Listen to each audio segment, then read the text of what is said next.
Sebagian sudah hidup 20 tahun. Sebagian masih 15 tahun.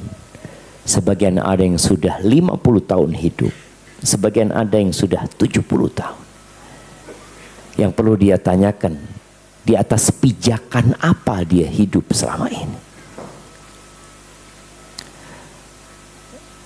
Jamaah rahimakumullah. Rukun Islam yang 5 dimulai dengan apa? 2 kalimat syahadat. Asyhadu an la ilaha illallah wa asyhadu anna Muhammad Rasulullah. Kita semua mengatakan itu. 2 kalimat ini adalah jalan keselamatan. Bukan hanya kemuliaan dan kehormatan. Seringkali kita melihat di proyek-proyek besar, di pabrik-pabrik besar itu tulisan utamakan keselamatan. Dan ini yang harus menjadi target kita utama, selamat.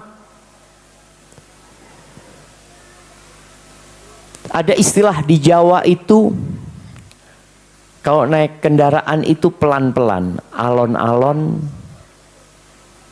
asal kelakon.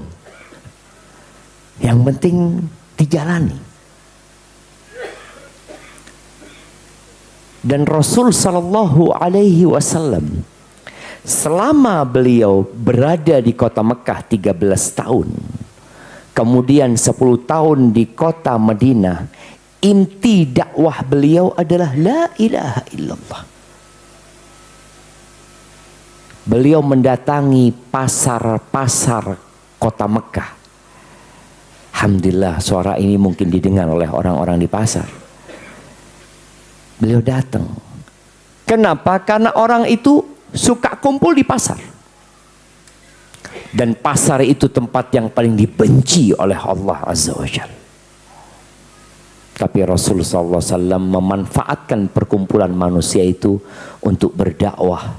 Beliau mengatakan kepada mereka, ya ayyuhan nas, qulu la ilaha illallah tuflihu.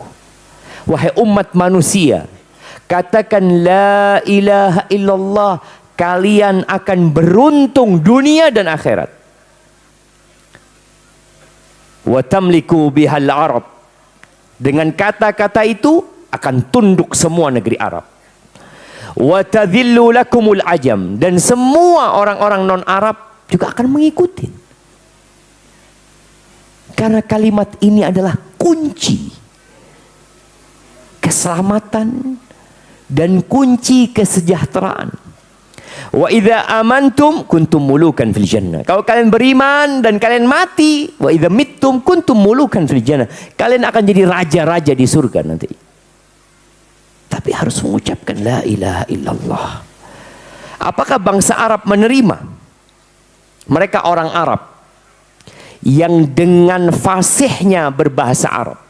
Tidak perlu dibimbing mereka untuk mengatakan la ilaha illallah. Apa jawaban orang-orang Arab? Aja'alal alihata ilaha wahida. Inna hadza la syai'un ujab. Apakah dia hendak menjadikan Tuhan-Tuhan yang banyak, sesembahan-sesembahan yang banyak?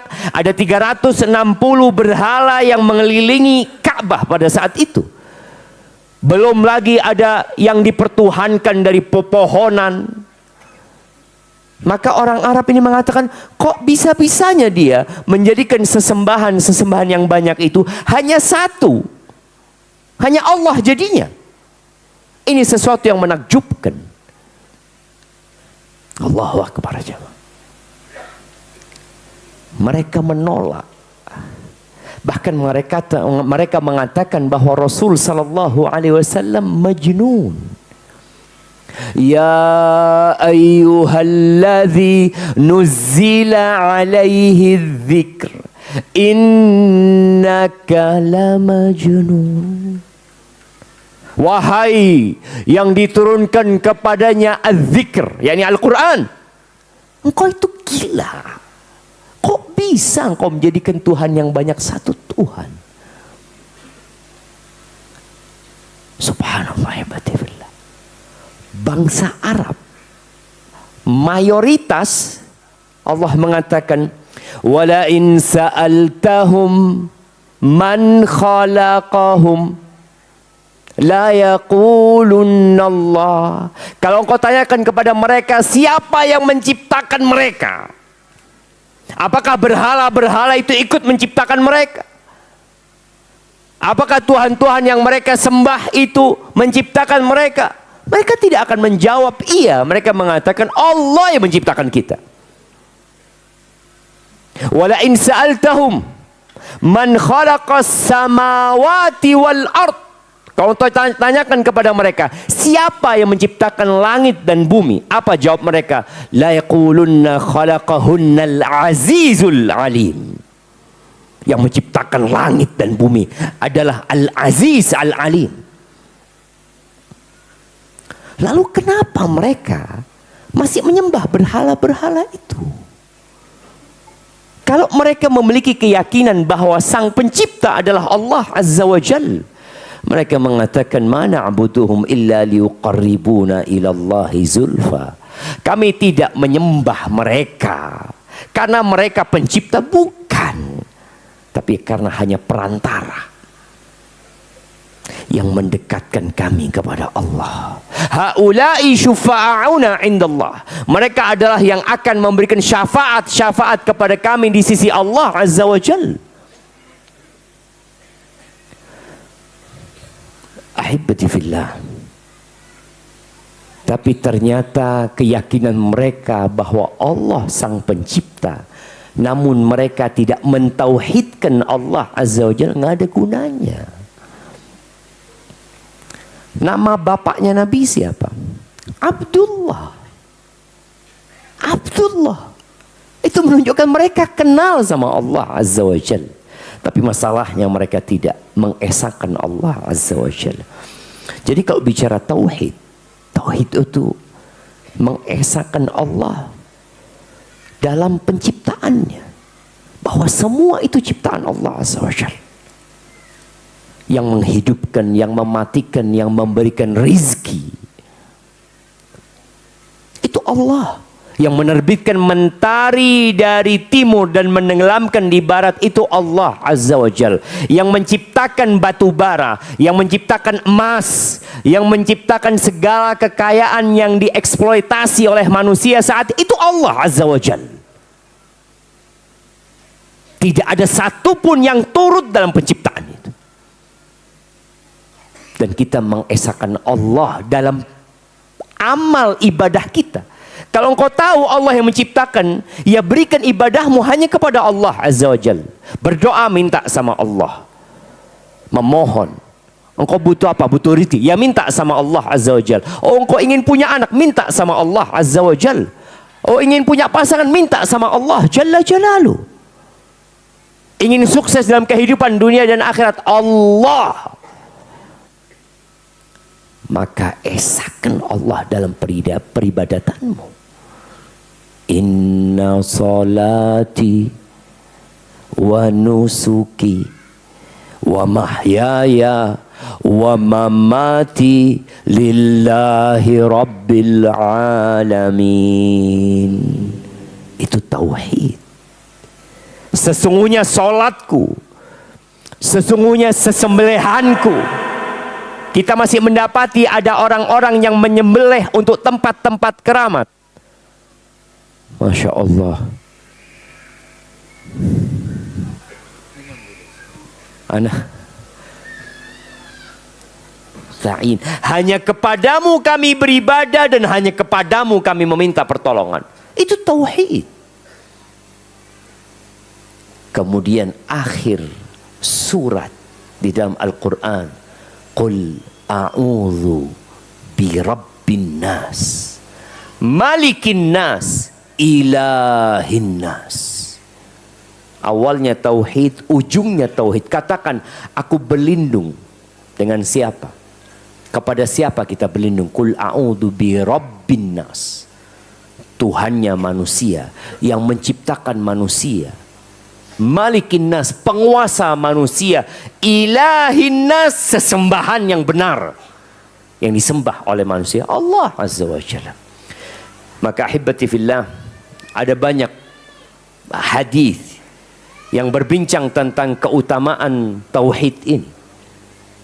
Rasulullah sallallahu alaihi wasallam mengatakan, man syahida an la ilaha illallah, barang siapa yang bersaksi bahwa tiada yang berhak disembah kecuali Allah Azza wa Jal, tiada sekutu baginya, wa anna Muhammadan abduhu wa rasuluh sallallahu alaihi wasallam, dan dia bersaksi bahwa Nabi Muhammad adalah hamba utusan Allah, wa anna Isa Abdullah wa rasuluh, dan dia bersaksi bahwa Nabi Isa adalah hamba Allah dan Rasulnya, bukan anak Tuhan. Dia manusia biasa. Dia lahir dari seorang ibu. Oh, tapi kan tidak ada bapaknya. Kalau manusia dipertuhankan karena tidak ada bapaknya, tapi ada ibunya, maka yang lebih pantas dipertuhankan Nabi Adam alaihissalam. Tidak ada bapak, tidak ada ibu. Nggak ada. Dan tidak ada yang mengatakan Nabi Adam anaknya Allah. Lalu kenapa datang manusia? Gara-gara ini tidak ada bapaknya, diciptakan, maka dia adalah anak Allah. La ilaha illallah, subhanallah amma yaqulun. Dan dia bersaksi bahwa Nabi Isa hamba Allah dan Rasulnya. Wa kalimatuhu alqaha ila Maryam wa ruhum min. Allah menciptakan Isa dengan kalimat kun, jadi di perutnya Maryam. Dan ruh yang ditiupkan ke sana. Wal jannatu haq, dan dia bersaksi bahwasanya surga itu benar. Wan naru haq, dan neraka itu ada. Adkhalahul jannah, Allah akan masukkan dia ke surga. Tatkala Nabi Muhammad SAW mengutus Mu'ad bin Jabal sebagai pendakwah ke Yaman. Dari Madinah ke Yaman itu perjalanan 1000 kilo lebih. Berangkat nih Mu'ad ke Yaman. Apa kata Nabi alaihi salatu wasallam? Ya Mu'ad, innaka ta'ti qauman ahla kitab. Mu'ad, engkau akan mendatangi suatu kaum yang mereka punya kitab. Mereka orang-orang Nasara. InsyaAllah semua tahu kejadian Ashabul Fil. Mereka adalah orang-orang Nasara di bawah pimpinan Abraha yang hendak menghancurkan Ka'bah. Mereka membuat gereja besar di Yaman sana untuk memalingkan ibadahnya orang-orang Arab dari Ka'bah menuju ke sana. Orang Arab ini haji jamaah, umrah, tapi musyrikun. Tapi musyrik mereka. Bukan mereka tidak percaya dengan Allah, mereka percaya, tapi mereka menyekutukan Allah Azza wa Jal. Maka kemudian Nabi alaihi salatu wassalam mengutus Mu'ad untuk berangkat ke Yaman, untuk berdakwah. Apa kata Nabi SAW? Falyakun awal ma tad'uhum ilai ila an yuwahhidullah. Materi dakwah yang pertama engkau ajarkan kepada mereka tauhid, agar mereka mentauhidkan Allah. Mereka mempersaksikan bahwa tiada Tuhan yang berhak disembah kecuali Allah Azza wa Jalla. Kita akan dengarkan azan, terus kita lanjutkan ya. Barakallahu fikum. Tapi syarat dan ketentuan berlaku. Dia sudah senang dapat hadiah. Oh, aku beli dapat hadiah. Umpamanya dia beli sabun cuci, kemudian ternyata dia dapat hadiah. Berangkatlah dia untuk ngambil hadiahnya. Ternyata tertulis situ, hadiahnya diambil di bulan Ramadan. Waduh, sekarang sudah bulan Dzulqa'dah. Nggak dapat dia hadiahnya. Karena dia tunda-tunda mungkin untuk mengambil hadiah tersebut. dan la ilaha illallah. Apakah kita sudah memenuhi syarat dan ketentuan? Hasan al-Basri rahimahullahu ta'ala, seorang tabi'in yang tumbuh besar di kota Madinah, kemudian dia berangkat ke Basrah. Ya. Pernah dia menguburkan jenazah seorang wanita, istri dari seorang penyair yang bernama Farazdak. Farazdak ini terkenal penyair yang jorok, yang dia suka mengungkapkan dalam bait-bait syairnya ya celaan-celaan buat wanita, ungkapan-ungkapan yang tidak pantas. Ketika dia menguburkan jenazah istrinya, Al-Hasan al-Basri memanfaatkan kesempatan itu untuk memberikan nasihat kepada Farazdak dengan mengatakan, ma a'datta li hadzal yawm, apa yang kau persiapkan untuk hari seperti ini nih, hari kematianmu? Apa jawab Farazdak? Syahadatu an la ilaha illallah mundu 70 sana. Yang aku persiapkan, bekalku untuk kematian ini adalah syahadat la ilaha illallah. Sejak 70 tahun aku sudah persiapkan. Apa jawab Hasan Basri? Ni'mal uddah. Sebuah bekal yang sangat baik dan bagus. Lakin akan tetapi engkau harus tahu, la ilaha illallah memiliki syarat-syarat. Fa iyyaka wa qadfal muhsanat, maka hindarin engkau menuduh wanita-wanita muslimah yang baik-baik dengan berzina. Kau mengatakan la ilaha illallah seakan-akan hanya dengan berucap saja cukup. Tidak. Ahibati fillah, Wahab bin Munabbih pernah ditanya tentang kunci surga. Dikatakan, bukankah kunci surga itu la ilaha illallah? Iya, kata dia. Walakin ma min miftahin illa lahu asnan. Iya, kunci surga itu la ilaha illallah. Tapi engkau tahu, setiap kunci itu ada giginya. Fa in ataita bimiftahin lahu asnan futiha laka. Kalau engkau datang membawa kunci yang ada giginya, maka dibukakan buat engkau. Tapi engkau datang bawa kunci tapi nggak ada giginya, ya nggak akan dibukakan surga buat engkau.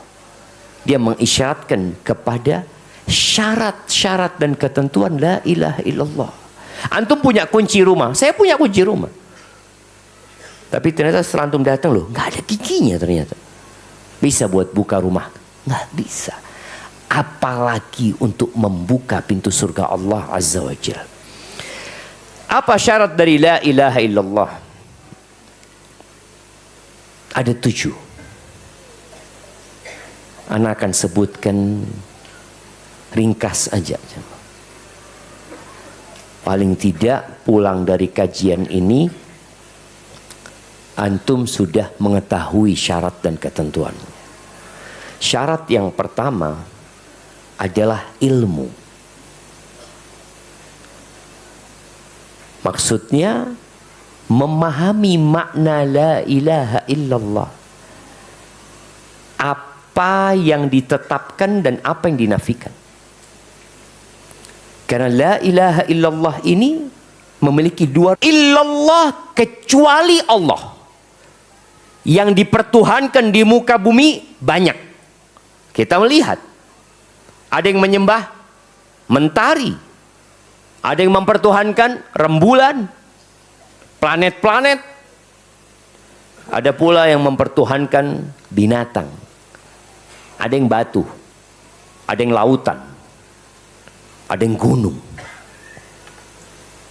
Maka tatkala kita mengatakan la ilaha illallah, kita harus mengetahui bahwa ucapan ini berarti aku menafikan semua sesembahan yang ada kecuali Allah. Oleh karena itu, kenapa orang-orang musyrikin Quraisy mereka nggak mau mengatakan la ilaha illallah? Karena mereka tahu dengan makna la ilaha illallah. Dan kewajiban seorang kalau mau masuk Islam mengatakan la ilaha illallah. Tapi dia harus tahu apa maksud dari kata-kata tersebut. Allah Azza wa Jalla mengatakan illa man syahida bil haqqi wa hum ya'lamun. Orang itu kesaksian akan diterima kalau dia ngerti. Masya Allah. Tapi kalau dia nggak ngerti, kesaksiannya ditolak. Siapa yang pernah jadi saksi di pengadilan? Nah, jadi saksi di pengadilan. Ada yang pernah jadi saksi pengadilan? Saksi perceraian. Taib. Apa yang ditanyakan kepada antum? Iya kan, tanya. Kenal sama fulana? Oh, kenal. Sejak kapan kenalnya? Akan muncul pertanyaan untuk memastikan antum kenal enggak? Antum punya ilmu enggak tentang fulan ini? Tahu apa masalahnya? Iya, tahu. Ana kasih hadiah buat antum, Masya Allah. Barakallahu fikum. Jadi kalau antum menjadi saksi datang ke pengadilan, iya, saya jadi saksi. Kenal? Enggak. Loh, jadi saksi antum? Iya, karena diminta saya. Akan ditanya dengan detail, jamaah. Ana pernah datang ke pengadilan untuk merubah nama putri Ana karena tidak sama antara ijazah dia dengan yang di akte. Ana harus datangkan saksi. Saksinya ditanya, kenal dari mana, sejak kapan kenal, namanya siapa, nama yang benar siapa, sampai saksinya bingung. Aduh, Ustaz, Ana pikir cuma untuk tanda tangan, Ustaz. Loh, enggak. Maka syahadat kita akan dipertanyakan. Kita ngerti enggak dengan la ilaha illallah? Yang kedua, yakin syaratnya. Kalau memahami maknanya tapi tidak meyakininya, ragu dia dengan la ilaha illallah, nggak ada gunanya. Sekarang ini ada beberapa dari public figure, ya, artis atau apa, yang mereka agnostik, muslim, tapi dia ya percaya nggak percaya. Kalau dilihat KTP-nya muslim, ketika nikah juga muslim, tapi dia ragu. Allah nggak terima. Allah berfirman di surat Al-Hujurat ayat 15, innamal mu'minun. Yang disebut orang-orang beriman itu siapa? Alladzina amanu billahi wa rasulih. Dia beriman kepada Allah dan Rasulnya. Thumma lam yartabu. Lalu mereka tidak ragu, yakin. Bilal bin Rabah disiksa oleh Umayyah bin Khalaf.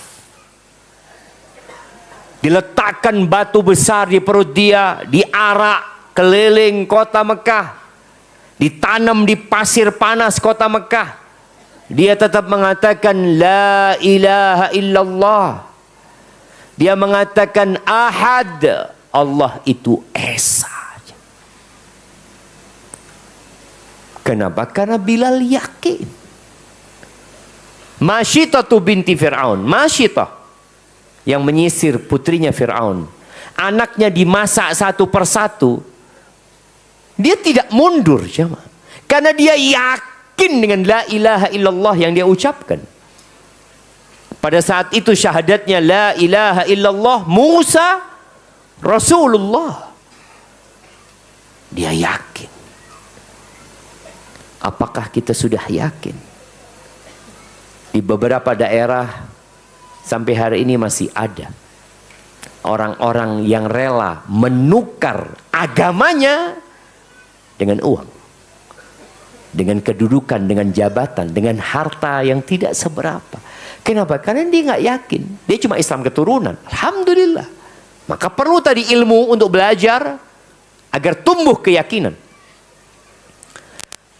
Orang-orang munafik itu mengatakan la ilaha illallah, tapi mereka ragu, bahkan mereka bohong. Yukhadi'un Allah, pura-pura mereka itu beriman. Yang ketiga, menerima. Ketika engkau mengatakan la ilaha illallah, harus menerima dengan konsekuensi dari kesaksian itu.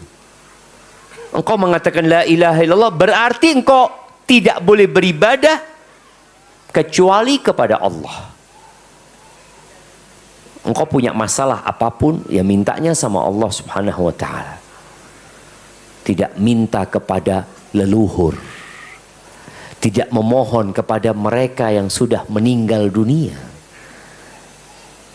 Karena kita tahu ada di beberapa daerah yang mengagungkan leluhur-leluhur mereka. Mereka berdoa di sana. Mereka memberikan sesajen di sana.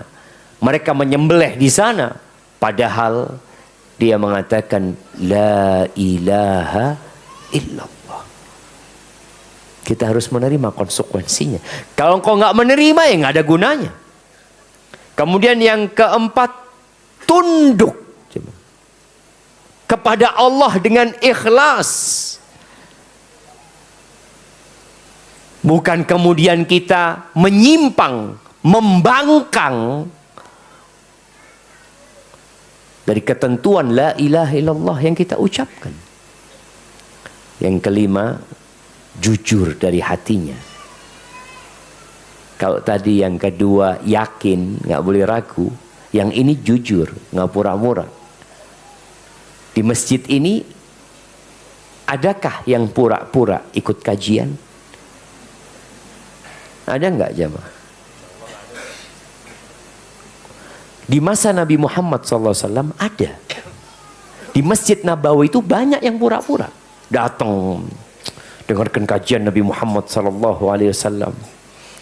Datang kepada Rasul SAW mengatakan asyhadu an la ilaha illallah wa annaka rasulullah. Dia mengatakan itu di depan Nabi Muhammad SAW. Apa kata Allah? Idza ja'akal munafiquna qalu nashhadu innaka la rasulullah. Orang munafik datang berbaiat kepada Nabi sallallahu alaihi wasallam mengatakan, kami bersaksi engkau benar-benar utusan Allah. Wallahu ya'lam innaka la rasuluh. Allah tahu engkau utusannya. Wallahu yashhadu innal munafiqina lakadzibun. Allah bersaksi bahwa orang-orang munafik bohong dengan ucapan mereka. Mereka datang di depan Nabi SAW. Orang munafik bangun masjid nggak? Bangun. Di masa Nabi Muhammad SAW mereka bangun masjid, jamaah. Dibakar sama Nabi SAW masjidnya. Ikut jihad, ikut. Tapi hanya datang untuk menjadi ulat yang merusak barisan kaum muslimin.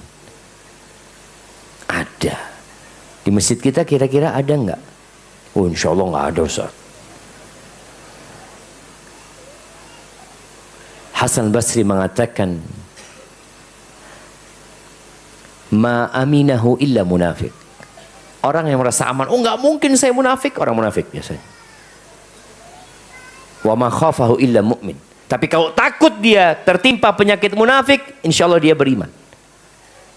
Umar bin Khattab radhiyallahu taala anhu, setelah meninggalnya Nabi Muhammad sallallahu alaihi wasallam, dia datang kepada seorang sahabat yang menyimpan nama-nama orang munafik.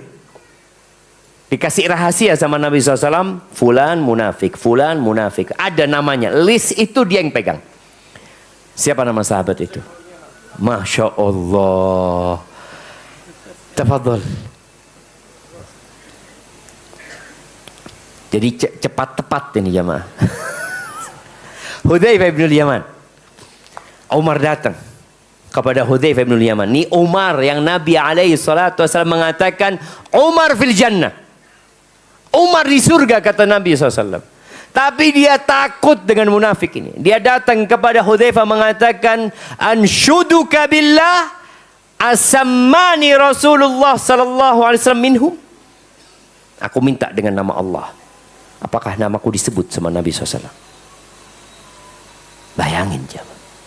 Takut Umar. Kalau kita, ana sudah haji 7 kali Ustaz, alhamdulillah, insyaallah masuk surga tanpa hisab, tanpa azab. Astaghfirullahaladzim. Maka hati-hati. La ilaha illallah membutuhkan kejujuran. Jujur enggak kita? Salah satu yang menandakan muslim itu jujur ketika dia sendirian. Ketika dia tidak dalam pengawasan manusia. Orang-orang munafik tuh kalau di masjid, mungkin soft pertama dia. Pulang dari masjid, Assalamualaikum. Assalamualaikum, Masya Allah. Tapi ketika kumpul sama orang-orang kafir, apa kata mereka? Kita cuma main-main saja sama mereka. Iya jemaah. Jadi standar antum jujur itu ketika antum sendiri. Ketika antum sholat malam, lalu antum merenung, ya Allah, hamba ini beriman sungguhan apa enggak ya Allah ya. Jangan sampai pura-pura hamba ini ya Allah. Di depan orang soleh, di depan orang Masya Allah menyenangkan, tapi tatkala sendirian. Hati-hati. Maka butuh kejujuran. Terus yang keenam, ikhlas. Artinya kita melakukan itu bukan terpaksa. Orang yang terpaksa mengatakan la ilaha illallah, apakah muslim? Enggak. Kalau ada seorang laki-laki diletakkan pistol di atas kepalanya, katakan la ilaha illallah. La ilaha illallah. Tapi ternyata dia nggak ikhlas ya.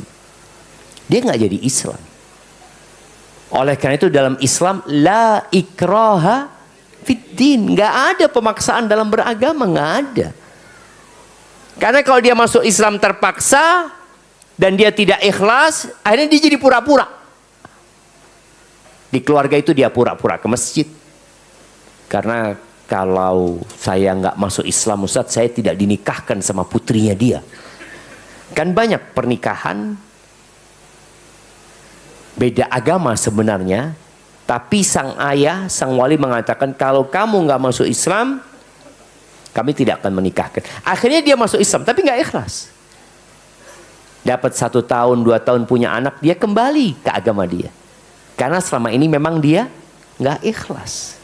Rasul SAW mengatakan, fa innallaha harrama 'alan nar. Allah mengharamkan neraka untuk membakar seorang hamba yang mengatakan la ilaha illallah yabtaghi bidzalika wajhallah. Dia mengatakan itu karena berharap perjumpaan dengan Allah Azza wa Jalla. Bukan karena pemaksaan atau karena ingin nikah dengan seorang wanita. Tidak. Maka dibutuhkan keikhlasan. Dan yang ketujuh, mahabbah. Cinta. Kita kalau nggak cinta dengan la ilaha illallah, maka akan goyah la ilaha illallah kita ketika ada tawaran yang lebih baik. Pernah dengar cerita seorang muadzin yang dulu kalau adzan itu harus naik ke menara. Jadi menara itu dibuat dulu untuk menyampaikan suara muadzin. Kalau sekarang menara dibuat kadangkala hanya untuk menunjukkan itu adalah masjid, atau untuk meletakkan sound system di atas sana ya, toa atau apa. Ini pemuda tiap hari adzan. Tetangga masjid itu seorang Nasrani. Karena dia naik ke atas, lihatlah halaman belakang rumah orang ini. kelihatan anak gadis yang cantik mempesona. Akhirnya dia turun mengatakan kepada perempuan ini, aku ingin menikahimu. Kata wanita ini, gak mungkin ayahku menikahkanmu dengan aku, karena engkau muslim, aku Nasrani. Kecuali kalau engkau tinggalkan Islam, itu dia. Apa kata pemuda ini? Siap. Kemudian dia menikah, jemaah. Muadzin, jemaah, yang tiap hari mengatakan asyhadu an la ilaha illallah, asyhadu anna Muhammad Rasulullah, la ilaha illallah. Tiap hari dia mengatakan itu minimal 5 kali. Belum nanti ketika qomat dia mengatakan itu lagi. Ternyata dia siap menukar la ilaha illallah dengan seorang perempuan. Nikah dia. Nikah, pesta. Lalu malam pertama dia naik ke loteng rumahnya untuk menuju kepada istrinya. Dia jatuh dari tangga, mati. Na'udzubillahi min su'il khatimah. Kenapa? Karena ada orang yang mengatakan la ilaha illallah, tapi dia nggak cinta sebenarnya. Nggak ada cinta. Dia lebih cinta kepada dunia. Dan dia siap untuk menukar la ilaha illallah dengan yang lain. Maka tadi, ucapan itu tidak akan diterima kecuali tatkala syarat dan ketentuan ini dipenuhi. Cerita Bilal bin Rabah. Dia cinta dengan kata-kata itu. Mau dibunuh-bunuh. Sumayyah ditusuk kemaluannya sampai mati, tetap dia mengatakan la ilaha illallah. Dia lebih cinta kepada la ilaha illallah daripada semua yang ada. Itu syarat la ilaha illallah. Adapun konsekuensinya dari la ilaha illallah, ya kita meninggalkan semua peribadatan kecuali kepada Allah Subhanahu wa ta'ala. Dan kita harus meyakini bahwa semua sesembahan itu salah, tidak benar. Yang benar cuma Islam ini. Iya. Karena muncul aliran liberal yang mengatakan, enggak, engkau jangan mengatakan Islam itu agama yang benar, agama yang paling benar. Yang lainnya juga benar, tapi yang paling benar Islam. Tidak. Yang benar hanya Islam. Yang benar hanya la ilaha illallah. Semua sesembahan itu batil dan salah. Dan itu harus kita yakini. Inna dina indallah Islam. Ya jangan terlalu ekstrim lah.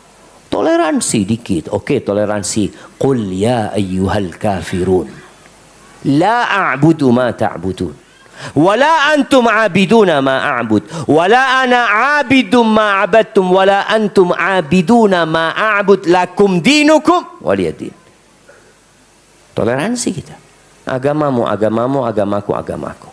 Dalam urusan sosial, sesama warga negara, kita saling menghormatin, saling menghargai. Tapi tetap. Qul ya ayyuhal kafirun. Tetap. La ilaha illallah. Tetap seorang muslim mengatakan innal ladzina kafaru min ahlil kitabi wal musyrikina fi nari jahannam. Kita mengatakan sesungguhnya orang-orang kafir dari kalangan ahlul kitab, dari kalangan Yahudi dan Nasrani, dan dari kalangan orang-orang musyrikin fi nari jahannam. Apabila mereka mati di atas kekufuran itu, mereka akan berada di neraka jahannam. Khalidina fiha. Mereka kekal di sana. Ulaika hum syarrul bariyah. Mereka adalah makhluk yang paling jahat. Bagaimana Ustaz? Mereka baik loh Ustaz. Mereka suka membantu orang lain. Nah, kita melihat ada orang-orang kafir yang baik hati, yang suka membantu orang lain di dunia ini. Mereka akan dapatkan pahala di dunia ini atas kebaikan mereka. Tapi di akhirat nggak ada. Sejatinya kalau kita ingin tahu kejahatan yang paling dahsyat, Luqman Al-Hakim pernah memberikan wasiat kepada anaknya mengatakan, ya bunayya la tusyrik billah, inna syirka la zulmun azim. Wahai ananda, jangan pernah engkau menyekutukan Allah Azza wa Jal. Sesungguhnya syirik itu adalah kezaliman yang besar. Membunuh, melakukan kezaliman. Tapi dia melakukan kesyirikan lebih besar daripada pembunuhan. Wal fitnatu asyaddu minal qatl. Apa artinya fitnah? Anak kasih hadiah.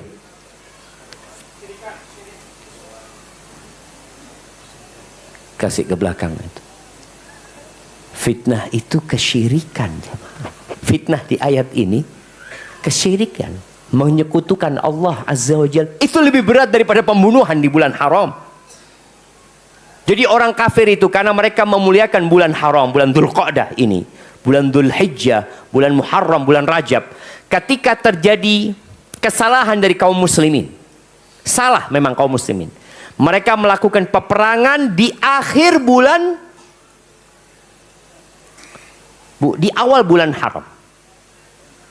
Akhirnya orang-orang kafir mencela kaum muslimin, mengatakan gimana mereka melakukan pembunuhan di bulan haram, mereka tidak mengagungkan bulan haram. Lalu Allah mengatakan, iya mereka salah, tapi wal fitnatu asyaddu minal qatl. Fitnah, kesyirikan, kekufuran itu lebih dahsyat daripada pembunuhan. Dan yang terakhir, kita sebenarnya mau membahas tentang syahadat anna Muhammad Rasulullah, tapi karena waktunya sudah larut, orang yang mentauhidkan Allah Azza wa Jal dengan sempurna, maka dia akan mendapatkan keamanan, ketentraman yang sempurna. Allah mengatakan, alladzina amanu wa lam yalbisu imanahum bidzulmin ulaika lahumul amnu wa hum muhtadun. Orang-orang yang beriman, yang mengatakan la ilaha illallah Muhammad Rasulullah, kemudian dia tidak menyampuri keimanan mereka dengan kezaliman. Kezaliman ini yang paling nyata adalah kesyirikan, tapi dosa-dosa itu juga kezaliman. Maka orang yang tidak mencampuri keimanannya dengan kezaliman, merekalah orang yang akan mendapatkan keamanan yang la khaufun alaihim wala hum yahzanun. Dan mereka orang-orang yang mendapatkan petunjuk sesuai dengan bersihnya keimanan dari kezaliman, sebesar itu pula keamanan yang akan didapati. Tapi kalau kita masih punya dosa-dosa yang di bawah kesyirikan, maka keamanan dan ketentraman itu berkurang. Kenapa ada muslim yang masih depresi? Kenapa ada muslim yang masih khawatir dengan masa depan? Nanti gimana? Nanti gimana? Berarti di keimanannya masih ada kezaliman dia. Maka berusaha untuk selalu memperbaharui keimanan kita. Karena kata Nabi SAW, innal imana la yabla fi jawfi ahadikum. Iman itu yang ada dalam dada kita, itu bisa usang jamaah. Apalagi tadi kita iman dari lahir, alhamdulillah, terus tapi nggak pernah diperbaharui iman ini. Akhirnya iman itu jadi usang, jadi rapuh, dan mudah terkoyak seperti baju yang mudah terkoyak karena lama tidak pernah diperbaharui. Lalu apa solusinya? Fasalullaha an yujaddida imanakum. Kalian berdoalah, minta kepada Allah supaya diperbaharui keimanannya. Kita minta dan kita usaha. Salah satu usaha itu datang ke majelis ilmu ini. InsyaAllah berkaitan dengan sunnah. Karena kita hidup di atas la ilaha illallah Muhammad Rasulullah. Ibadah kita tidak akan diterima kecuali kalau kita mengikuti Nabi Muhammad sallallahu alaihi wasallam. Besok insyaallah kita akan bahas di kajian subuh mungkin ya. Yang benar dari Allah Azza wa Jalla, yang salah dari diri anak pribadi. Allah dan Rasulnya terbebaskan dari kesalahan itu. Subhanakallahumma wa bihamdika asyhadu an la ilaha illa anta astaghfiruka wa atubu ilaik. Wassalamu